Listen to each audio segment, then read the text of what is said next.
Hey everybody, this is D Hunter, bringing another action figure review. Today, we're going to look at the Neca Alien Romulus Suspended Lab Xenomorph XX121. This is Big Chap from the 1979 Alien film, and he was discovered, not exactly brought back to life, at Alien Romulus. Eventually, he broke loose, wreaked havoc, killed a ton of people, and they killed him. He made a hole, and I think everyone got sucked out and died. He's later found in Alien Romulus suspended up in the air, and they actually made a figure of that. Pretty interesting. It's probably more so a diorama piece than a figure, but we'll check that out shortly. So let's take a look at the packaging. As you can see, it's a big, giant box. I thought it was going to be a big package, but of course, they made it unnecessarily big. Alien Romulus Suspended Lab Xenomorph XX121. That is a designation for the Big Chap. You can see all kind of wires and metal pieces, and the alien hanging in the center. One side of the package, you can see him suspended from the film. The other side is the same thing.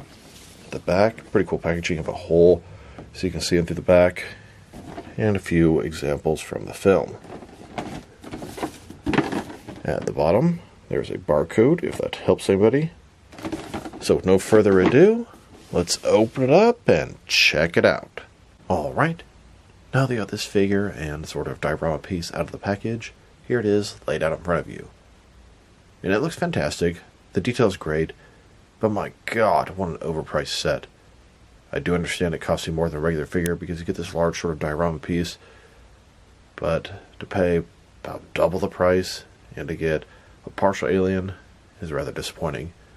Same time, that's just my initial thoughts. As we dig in deep, we'll see how I feel towards the end.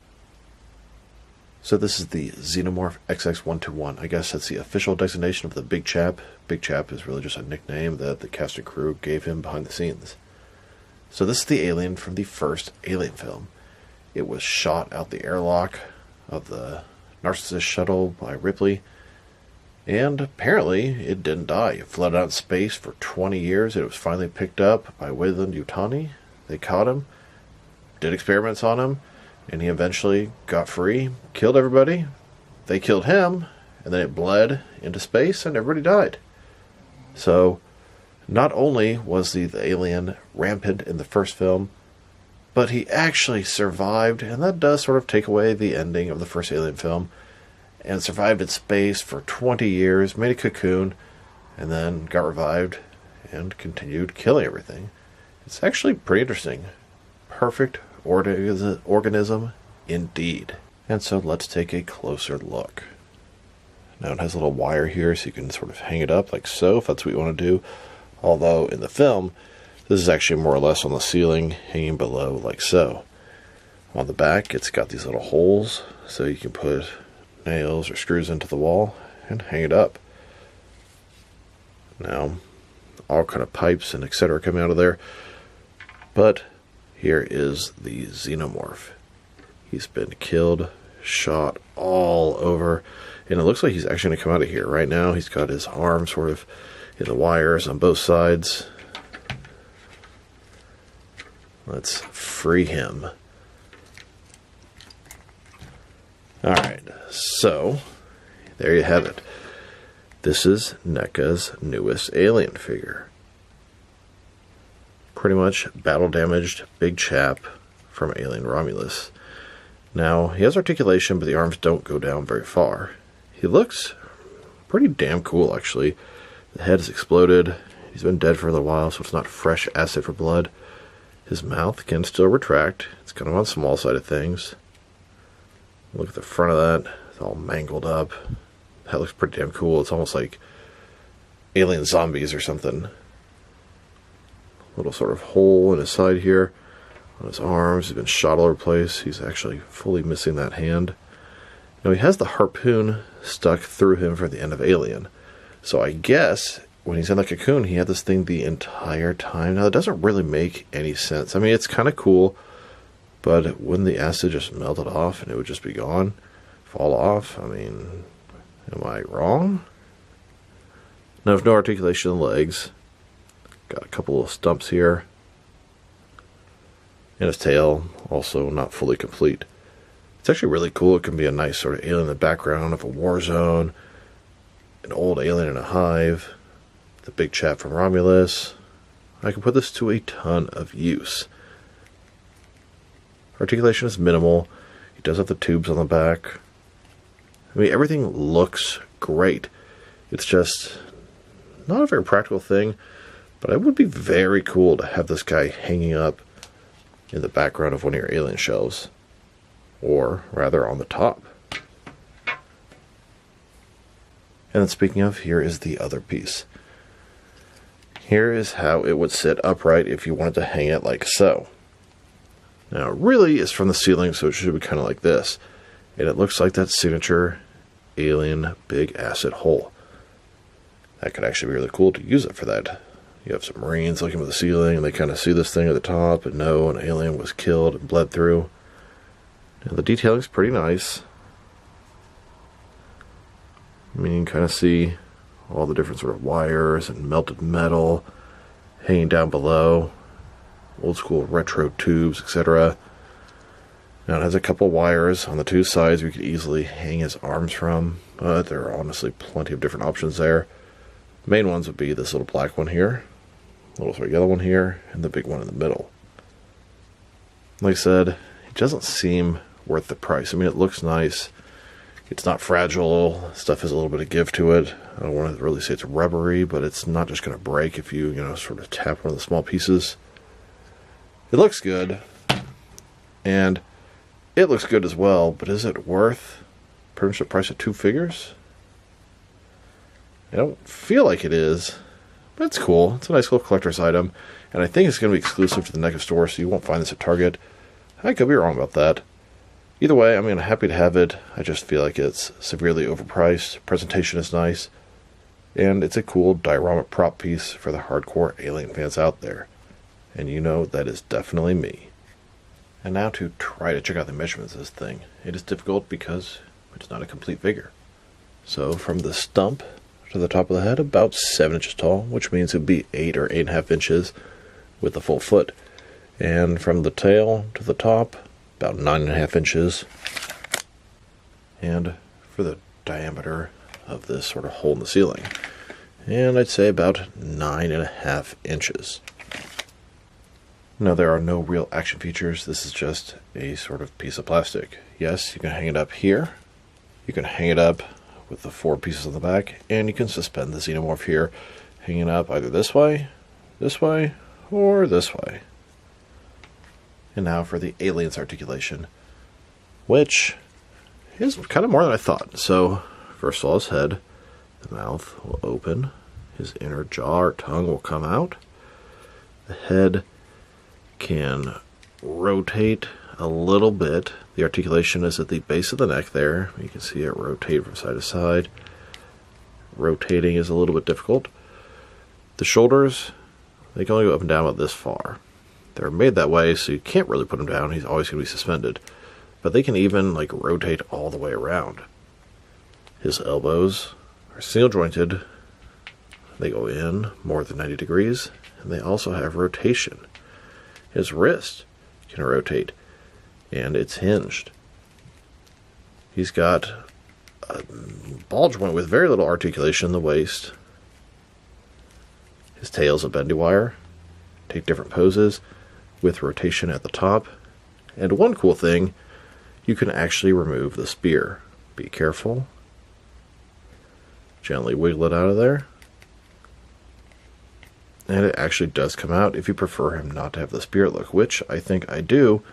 As in my head, it doesn't really make sense. Here's a look at the Xenomorph XX121, the big chap, suspended from the ceiling on the space station Romulus. Now let's check him out next to some other Alien Romulus figures. Here's this suspended Xenomorph XX121 next to the scorched Xenomorph.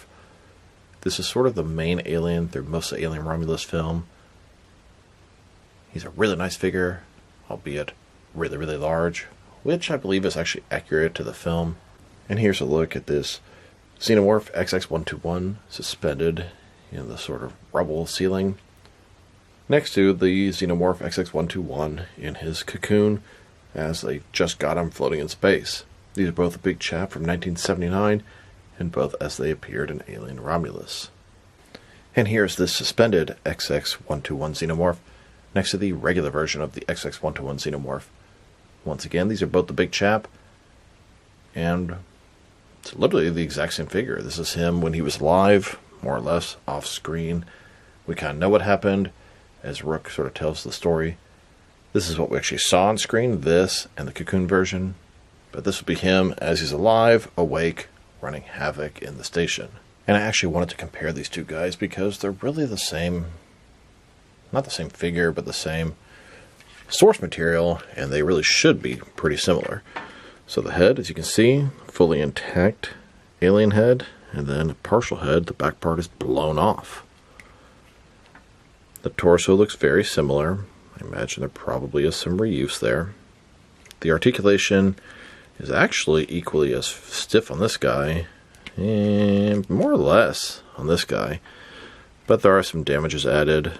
They could use the same sculpt and just edit it. I guess that would make the most sense. And I do actually like the three-dimensional damage here. It's very nicely done. You can see the leg. I mean, it's definitely a different sculpt, as this one doesn't have true knee articulation. It's just sort of there, and he's fully articulated. But the head is a similar size. I've always found it odd how much smaller and thinner they made this guy than the regular Big Chap. Maybe he was a little bit emaciated after not eating for 20 years. You'd think he would look like this, but he actually looked like this. But I'd say they're about the same size, and it works. Giving us the entire Alien Romulus collection. We have the recent suspended Xenomorph, then the XX121 Xenomorph, then the Scorched Xenomorph, and the accessory pack. Now, as far as we know, this is everything Neca's going to give us from Alien Romulus, but of course, what is the main thing missing? Well, that's going to be the hybrid alien from the end, the offspring. There's no way in hell that Neca is not going to give us an offspring. Romulus has got to be at least a year old at this point, and I'm truly shocked we haven't seen a reveal of the offspring yet. Like I said, I just cannot believe they're not going to give us that figure. I would also kind of expect a full ultimate overpriced torso of Rook. They clearly have the license rights for the Ash character. The actor's name is just escaping my mind, E.M. Holm, because they made Ash. And so I can only imagine they have the legal ability to make Rook, but they haven't done it. And I would like to have a half Rook, although I wouldn't want to pay full price for him. Can't really think of a lot of accessories he could come with besides maybe like a little computer desk to prop him on top of. But it would be cool to have. Now, of course, I would love to get all the humans and Andy. I think Andy's pretty much the only one that would have a chance of getting made because he's a synth, and they've made plenty of synths. But this far later, I'd say there's really no chance. I imagine we'll get an offspring to complete this collection, and that will be that. We better, anyway. Now, you notice how much bigger the Scorched alien is than the Big Chap. Now, first of all, this Big Chap is considerably smaller than the other versions, and you could chalk that up as just being a different design, blah, blah, blah, whatever. I kind of chalked it up as him being emaciated after not eating for so long. But, you know, who knows. The Scorched guy is considerably bigger. Now, I don't think anything was specifically said on screen, but I would imagine since they reverse engineered the DNA or blood or whatever from the Big Chap and then made the black goo and then created their own facehuggers, this guy has been genetically altered to be a more vicious and ferocious killing machine and to be larger. At least that's how my headcanon works. And it kind of makes some sense. So here be the evolution of the Big Chap. We start off with the egg and the face hair coming out, and then aboard the Nostromo, the chest burster comes out of Kane, producing Kane's son, or the Big Chap, or the Xenomorph XX121. Then it very quickly grows into a full-size alien. Here is Neca's ultimate Big Chap from the 40th anniversary of Alien. And Ripley ends up beating it, shooting it out into space, which is not enough to kill this thing. It creates its own little cocoon and sort of hibernates for the next 20 years until being discovered by Weyland-Yutani. And of course, eventually it wakes up, wreaks havoc across the station, killing pretty much everybody, even ripping Rook the synth in half. And eventually, they kill it. I imagine they shot it down with pulse rifles. The acid blood made a hole, sucked everyone into space. This thing got stuck in sort of the wiring. And then you have your suspended Xenomorph XX121. And normally this would be what I compare it to a bunch of other Alien figures, but it doesn't really seem like it's necessary. This is not a full Alien figure, and I'd say it's more of a sort of a proper diorama piece than an actual action figure. I do appreciate the fact that it comes with a figure as well. I really do like the fact that we got this guy from Alien Romulus, because it was pretty cool to see him, even though it was only for a couple seconds in the film, hanging up in the air, dead, deceased. The big chap has been through a lot, from LV-426 to the Nostromo to floating in space to the Romulus space station. Comes full circle. I do think it's a pretty cool set piece, and it's going to be nice on the background of an Alien shelf. But they really, really need to give us that Offspring figure. It's so weird looking and unique. It'll go cool with the newborn. And we just really needed to complete the collection. And while we're on the subject of stuff Neca should make, in addition to finishing off their old Alien collections, Aliens vs. Predator Requiem, they really need to make a shit ton of figures from Alien Earth. I've been enjoying the show. Yeah, I have my problems with it. But I really hope we get each of the different species of aliens, including the Xenomorph. Hopefully we'll get numerous accessory packs, but time will tell. I imagine they were probably not allowed to show anything off until the show is completed, which is coming up very soon, and hopefully shortly after, we'll see the Alien Earth collection. But finish Romulus first, give us that Offspring. And hell, please give us the Ultimate or Deluxe Pred Alien and Alien Warrior from Aliens vs. Predator Requiem. Then our live-action NECA Alien collection will be fairly complete, at least on the monster side of things. And there are still so many more different aliens they can give us from different forms of media. Now, if I were to rate this thing, take value and price out of the equation. That being said, it's a pretty nice set. It looks cool. It's very well detailed, both the sort of ceiling piece and the alien himself. From that point of view, I give this thing like a 7.5 out of 10. But if you take price into consideration, it's probably like a 5 or 4 out of 10, because it's just not worth the price they're asking. I mean, it's cool, it looks good, it's well detailed, but it's grossly overpriced. Still, most of the time when I rate the figures, I don't take that into consideration. I'm just rating what's actually in front of you and how it is, the quality, and honestly, it's top notch. Maybe I should give it an 8. 7.5 it is. I do like the display options, the fact that you can hang it with a little wire at the top, the fact that you can hang it with screws or nails from the back. The fact that you can actually remove the alien is a nice bonus. I didn't think that was going to be the case, and I'm happy it is. It has at least partial articulation, which is pretty much pointless, but it can get you in different poses suspended from the ceiling. So this is D Hunter. Thank you for watching this video. If you liked the video, press like below. If you have anything you want to say about the video, add to the comment section. If you want to see additional action figure reviews from me, press subscribe. I do appreciate when you do that. Once again, this is D Hunter. Thank you for watching, and I'll talk to you guys real soon.